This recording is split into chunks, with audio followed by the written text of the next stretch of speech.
As I shared in the last episode, I know I'm exactly where I'm supposed to be. There's a deep sense of peace in that, and I don't take that lightly. Welcome to episode 2 of season 2 of Fit Feel Female. I'm so glad you're here. Peace and readiness are not the same thing, and I think we confuse the two. Because even when you know a decision is right, even when it's aligned, that doesn't mean you feel ready for what comes next. I'm starting a new job. And yes, that's part of it. But what this really is a new season for me, a new era, honestly. One that feels quieter, more intentional, more aligned, but also really unfamiliar. Everyone keeps congratulating me on the new job and asking the same question. Are you so excited? And I smile and I say yes, because of course I am. I'm so blessed. But if I'm being honest, I don't know. Not because it's wrong, not because I doubt the decision in any way, but because what I'm leaving behind took more out of me than I realized.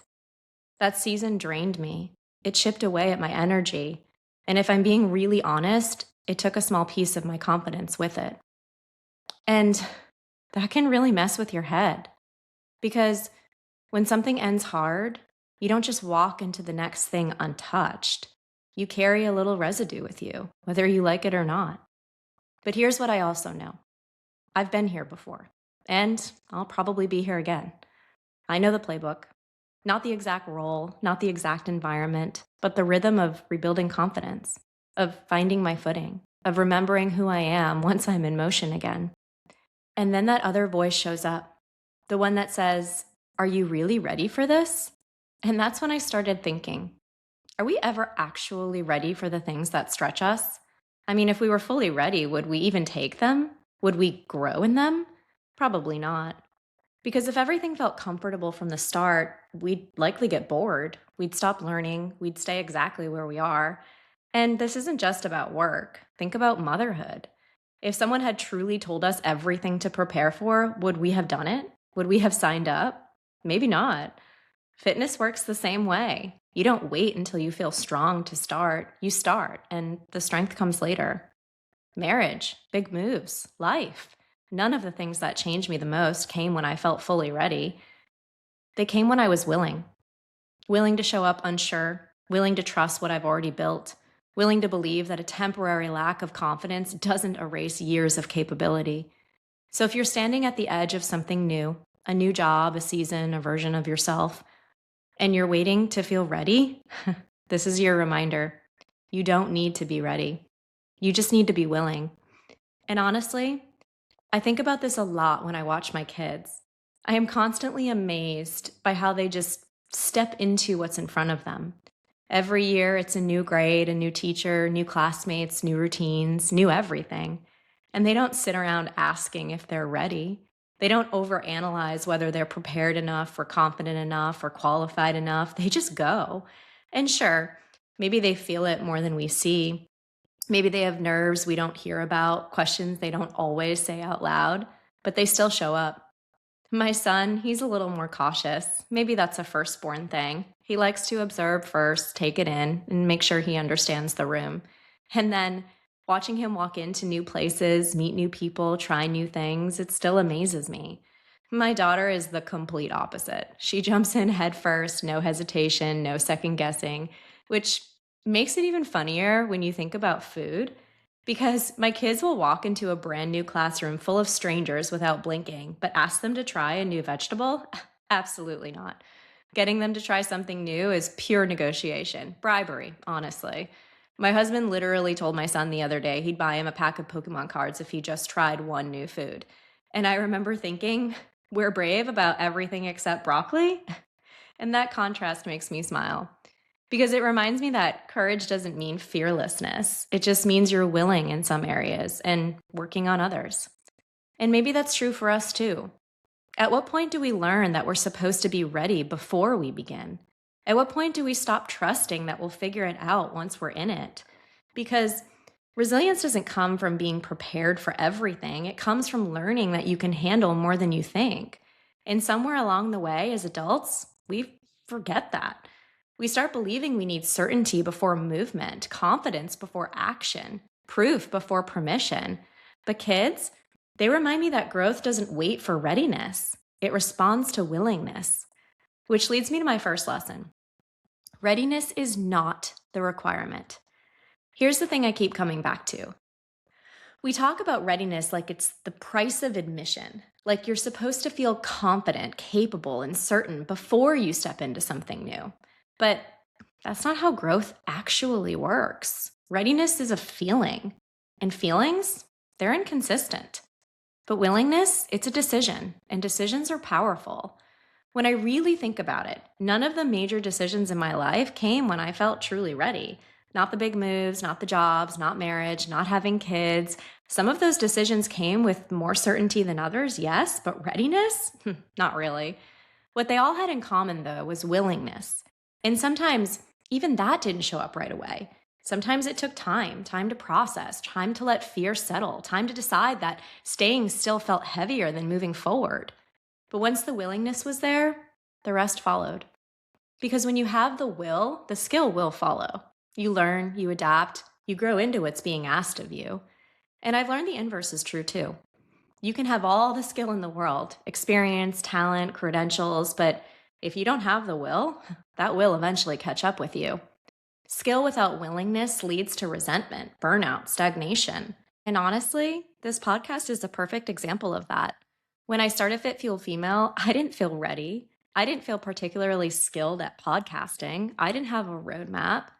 But what I had was a pull, a desire to try, a willingness to put myself out there. And by showing up imperfectly, the skill followed. The confidence followed. Not before, well after. And that's why willingness matters more than readiness ever will. You don't need to have it all figured out. You don't need to feel fearless. You need to be willing to show up, learn as you go, and trust that capability is built in motion, not before it. Which leads me to my next lesson.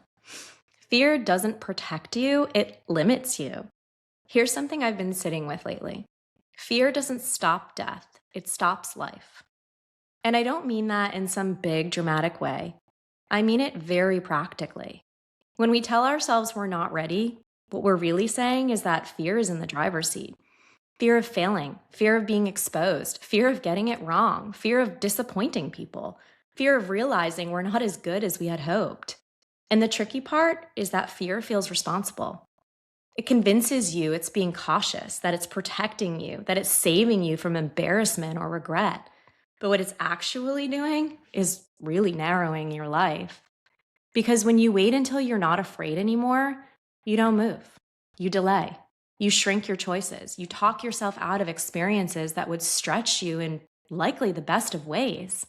And before you know it, you're not living boldly. You're living carefully. And careful living, it can come with a cost. It costs you growth. It costs you confidence. It can cost you momentum. And sometimes it can cost you the very life you were meant to step into. We weren't meant to live in a bubble. Sure, it feels safe, but every bubble pops eventually. In life, it's far too short to stay inside something that feels safe, but honestly isn't really. Because safety without movement becomes a cage. If I had let fear stop me every time it showed up, I'd be in a very different place in my life. And trust me, fear still shows up. My biggest fear is flying, which is ironic because I literally fly 2 to 3 weeks out of every month for my job.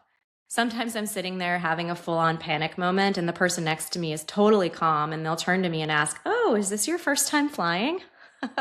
I'm like, "No, very much not." And that's the thing. Fear doesn't disappear just because you do something often. You just learn how to move with it. If I had to let that fear decide for me, I would have missed out on some pretty incredible experiences, places, moments, memories. Fear didn't disappear, but I went anyway.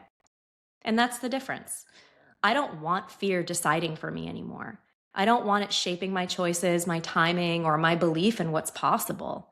Because every meaningful thing in my life required me to move with fear, not wait for it to disappear. Fear didn't mean stop, it meant pay attention. And when you let fear be a signal instead of a command, everything changes. You stop asking, "Am I ready?" And you start asking, "What am I missing if I don't go?" And that question is usually far more honest. And the answer, well, it's almost always something we don't want to miss. So let's talk about my power move for the week. Name it, then move. Name the thing you've been saying you're not ready for. Not the whole future, just one thing. Write it down, say it out loud. Maybe it's the email you've been avoiding, or the conversation you keep postponing, the application you haven't submitted yet, the class you haven't signed up for, or the decision you keep circling. Do one small action towards it today. Not the whole thing, not perfectly, just one step. Maybe draft the email. Maybe you don't have to send it yet. Schedule the call. Open the application. Put the workout on your calendar. Say yes instead of let me think about it. That's it. Because readiness isn't built by thinking about the thing. It's built by moving towards it. So what's been fueling me lately? Spontaneity. And that's not usually my default. But a couple of days ago, I booked a trip to Charleston to meet up with one of my absolute best friends, my person. We hadn't seen each other in over a year. Life kept getting busy. Timing never quite worked. And it was just that feeling inside both of us where we were like, we need to see each other. And so we did. We looked at our calendars, saw a small window, and instead of overthinking, we just said, let's do this. No big planning, no perfect timing, just a decision to go. And honestly, it reminded me of something I think we forget as adults. Some of the best moments don't come from the perfect plans. They come from saying yes when the opportunity shows up. Spontaneity has a way of pulling you back into your life, out of your head, out of the someday mindset. It creates memories instead of intentions. And right now, that feels like fuel. Because if I waited until everything felt convenient or perfectly aligned, I would have missed that time. And that's not a trade I want to make anymore. So wherever you are right now, standing at the edge of something new, feeling the fear, but also the pull, remember this. You don't need to be ready. You just need to be willing. Life isn't waiting for you to feel perfectly prepared. It's waiting for you to show up. So until next time, stay fit, stay fueled, and stay willing.